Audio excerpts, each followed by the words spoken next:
Սաղմոս 2 Աստծու օծած թագավորը Ինչու խռովություն արեցին հեթանոսները և ժողովուրդները դատարկ բաներ խորեցին, հավաքվեցին երկրի թագավորները և միավորվեցին իշխաններն ընդդեմ Տիրոջ ու նրա օծյալի, ասելով. Քանդենք նրանց կապանքները և թոթափենք նրանց լուծը մեզանից։ Երկնքում բնակվողը կծիծաղի նրանց վրա, և Տերը կարհամարի նրանց, այն ժամ կխոսի նրանց հետ իր բարկությամբ, և զայրույթով կսարսափեցնի նրանց։ Ես թագավոր կարգեցի նրանից իր սուրբ լեռան Սիոնի վրա,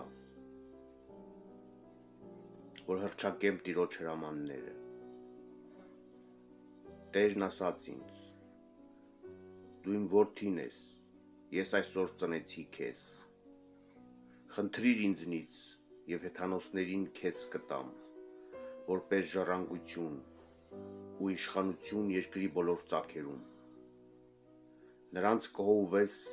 երկաթյա գավազանով և բրուտի անոթի պես կփշրես նրանց։ Արդ թագավորներ, ուշ դարձրեք սրան և խրատվեցեք ամենքդ, որ մարդկանց եք դատում։ Ծառայեցեք Տիրոջը երկյուղով և ծնծացեք նրա առջև դողալով։ Ընդունեցեք նրա խրատը, որ Տերը չբարկանա, որ դուք չկորչեք արդարության ճանապարհից, երբ նրա զայրույթը բորբոքված լինի։ Երանի բոլոր նրանց, ովքեր հույսը դրել են Տիրոջ վրա։